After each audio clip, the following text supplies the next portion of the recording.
Good morning, Miss Lathan. Thank you, Mom, for coming. Appreciate it. Miss Lathan, you're charged with assault of a Good morning, Miss Lean. Thank you, Mom, for coming. Appreciate it. Miss Lean, you're charged with assault of a family. family member. You're facing up to a year in jail and or a $4,000 fine. We're going to do probable cause. You have the right to remain silent. Anything you say can or will be used against you. You have the right to have an attorney present if you cannot afford one. One will be appointed to you. Okay. Judge, the complainant reported being assaulted by the defendant, who is the complainant's daughter-in-law, at the defendant's residence in Harris County, Texas. The complainant stated she was at the residence with the defendant for the complainant's son's birthday. The complainant advised she engaged in a verbal altercation with the defendant about the child not saying goodbye. The defendant got into the victim's face and the defendant lunged at the complainant as if the defendant was going to strike her. Starting off with a bang, literally, the judge wastes no time. Straight to assault charges, jail time, and a hefty fine. Talk about a morning wake-up call. The complainant stated her son and husband attempted to separate the defendant and the complainant, but the defendant was able to kick the complainant's right breast, causing a high level of pain due to recent breast cancer surgery. The complainant stated the defendant yelled, quote, "I will fuck you up," as she was pulled away. The defendant stated they had a get-together for the defendant's husband. The complainant became upset during that conversation, and the complainant was slamming doors, yelling and getting in the complainant's face, but did not kick the complainant as she was 9 months pregnant. The defendant was identified with a Texas driver's license. I make a statement, Judge. And so this case was it 6 months later that it was filed? They never spoke to any of the witness. Janitha was present at that time. Terrell, who's a bailiff upstairs, was present at that time, which is Jillian's husband. He didn't want to go through the whole IED deal and give a statement just yet. But I did provide a witness statement from Janitha where she was there. She was 9 months pregnant at the time, Judge. She had her baby a week later. Her mother-in-law did have breast. That's chilling.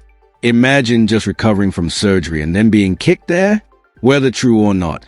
That detail alone makes the stakes skyrocket in this case. Cancer surgery before on her breast, but she couldn't lift her leg up 3 inches, much less high enough to kick her in the breast. Police officer had none of the information with regards to Janitha being present. Janitha was there. There was the mother and the Terrell and the father holding the two back, I guess, from each other like this. It was split up and then that was it. 6 months later, charges were filed against Miss Lathan, and that's it. Officers never spoke with anyone, didn't get the other side of the statement. Janitha did provide a witness statement. The court can ask Janitha. We're open to the court asking the questions to Ms. Kimbrough. She didn't witness anything after it was split up. They went home, I guess, Janitha, and then that was it. There was no physical contact, anything of that nature. Nothing. give a response. Mike. Judge, I haven't read the offense report thus far. I know that this is what the victim has reported. I don't know who the investigator spoke to, but I know this was a delayed report. That's why the 6 months later, that delay is huge in legal terms. It makes you wonder, was this case built on evidence or emotions that resurfaced long after the fact? Why the 2B warrant was filed. There was no documented injuries, Judge, no photographs, no nothing. They just on their own volition. Remember, this is just mere probable cause, right? So, and the fact that, you know, she's pregnant is unable to, I don't know that, you know, right? So all this is a probable cause. It doesn't mean that you're guilty, right? Just it's a mere probable cause. You know, there's still a lot before someone can be found guilty beyond a reasonable doubt. I mean, that's a lot higher standard than what we're just doing today. I am going to find that there's probable cause to go forward. What's the dynamic now? I guess it's 6 months down the road. I mean, they all do they want to have contact?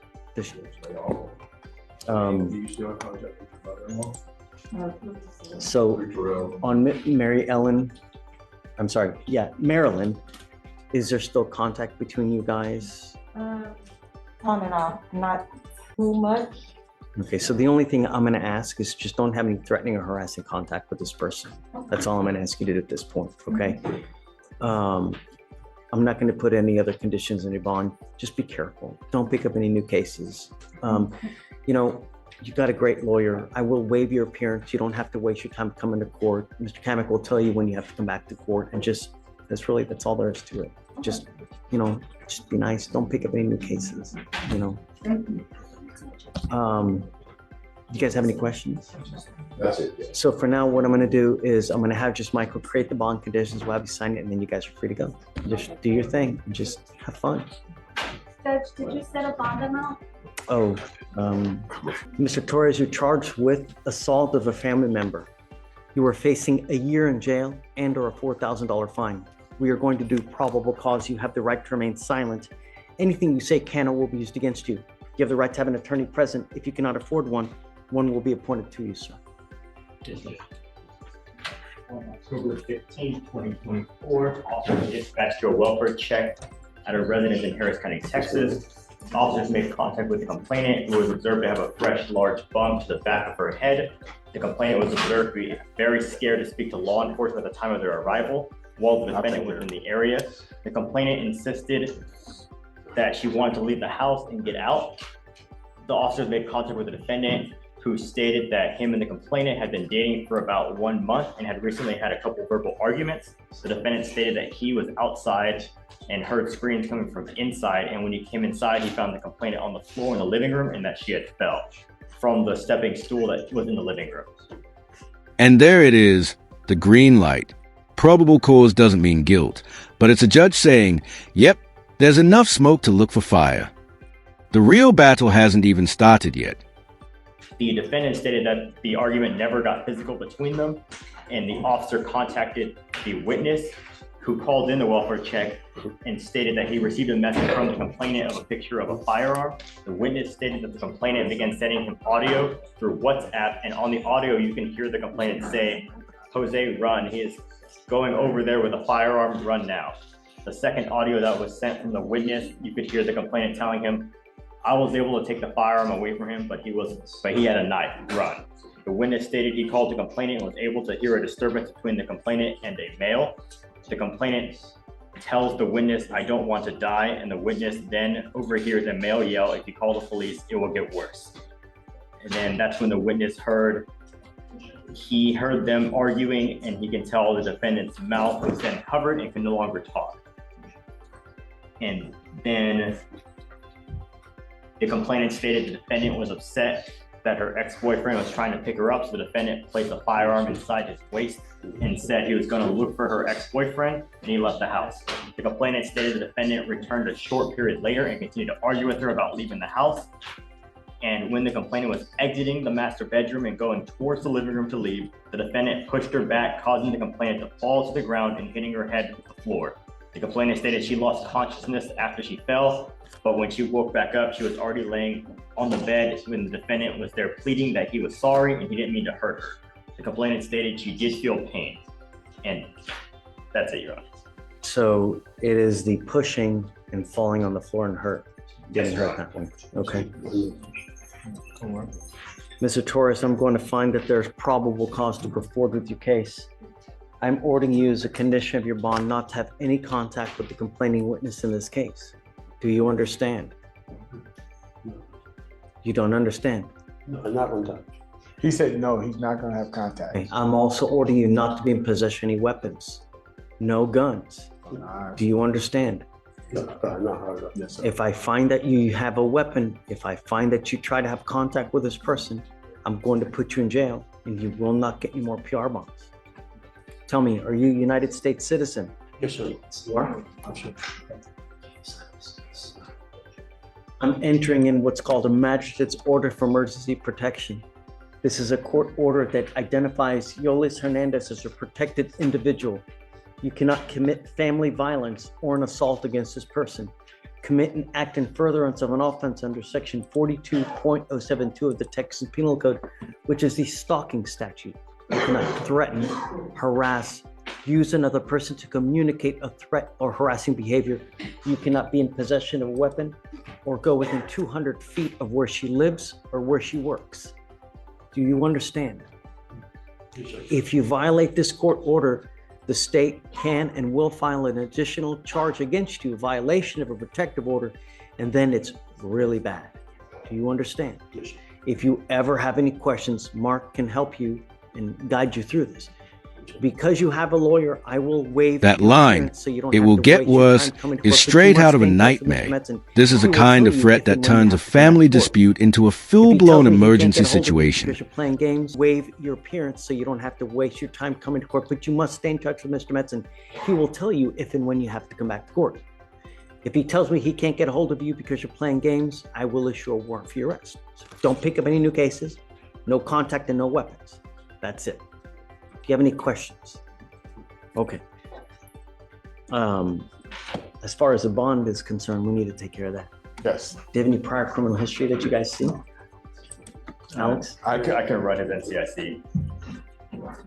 In Texas, no, Your Honor. I don't know. Outside, I doubt anything outside. Your Honor, I don't see any other criminal history. Okay. Mr. Torres, I'll set your bond at $500 and I will give you a PR bond today. Okay? But I will not give you another PR bond. If you pick up a new case or violate these conditions, I'm going to take that PR bond in a moment's notice. You understand? Okay, my friend. So take a seat. We'll have you sign all the documents. Don't leave until we let you go. Okay? All right. Okay. You want to do the other gentleman? Yeah, let's do that. Is this Mr. McDonald, Jonathan McDonald. all right? So, Mr. McDonald, your lawyer wants me to set you a bond. I don't know anything about you. I've never met you before. I know you're going to tell me it's little bunnies jumping in the woods, but my main concern are two things. Are you a danger to the community? Number one, if you're not, and my other one is, are you going to go back to the jurisdiction you're wanted from? My other main concern is what you're wanted for, because I don't know. So, Amy, tell us about Mr. McDonald. Yes, Judge Fletcher. So he's wanted from Faulkner County, Arkansas for a theft by receiving $1,000 to $5,000. It's a felony. You looked at his criminal history and would be opposed to a bond at this time. He had concerns about a danger to the community. In particular, he had in 2024 an arrest that resulted in 7 open charges. So he had 7 open charges did you say last year? This year, 2024. Oh, Yeah. Felony possession of a firearm by certain persons, driving with license suspended, failure to pay license fee, theft by receiving, which is separate from this one, and then a fake license plate, possession of a controlled substance, and possession of drug paraphernalia. He's also had in 2021 forgery, dismiss, felony property dismiss, felony domestic battery 18. He's had a federal firearm charge from 98, federal assault on a postal employee from 99 that ended in probation, and he's had 2 guilty convictions for theft of property and burglary of 88. So at the time, you should be asking for your bond for those reasons. is he on probation or parole right now? Do you know? Not that I know of. Dave's gonna come up in a second to tell you for sure, but I don't see that he's on it now. What's your position? Judge, we're asking for a bond because it looks like the Faulkner County, Arkansas case is theft by receiving. It's not violent. Additionally, it was a warrant, so there's no failure to appear or any issues like that. I did, His 8th charge this year, right? I wasn't aware of that. Can I speak? Yes. Sure. Okay. She asked me about being arrested. Let's not talk about the case. Oh, okay. I want to talk about my case. My only Okay. concern is, I mean, you've got 8 cases this year. 8 cases this year. May I to the judge? Okay, Judge. I flew into Arkansas. My mom was dying. Whoa, let's not talk about Well, that. I have to give him some background so you can see what happened. I borrowed my ex's vehicle. No, let's not just talk about that. Let's just not talk about that. Okay, well, let me get to it. That's been just, I don't know why that ain't showing up. That's been dismissed. The only thing I've been charged with, the only thing I've agreed to is paraphernalia and her vehicle, not mine, her vehicle. But she's saying everything. Is it dismissed? Or out of the 7 charges, what happened?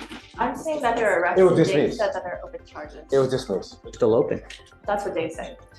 But I am saying that he was arrested for that. They're all still open. The prosecutor dismissed all that gun stuff and all that. My lawyer just contacted me last week. The date where everything was supposed to have been done, they changed it to January 25th. I'm pleading out to the insurance and stuff on the vehicle. It wasn't my vehicle, but I'm pleading out to it because I was driving it.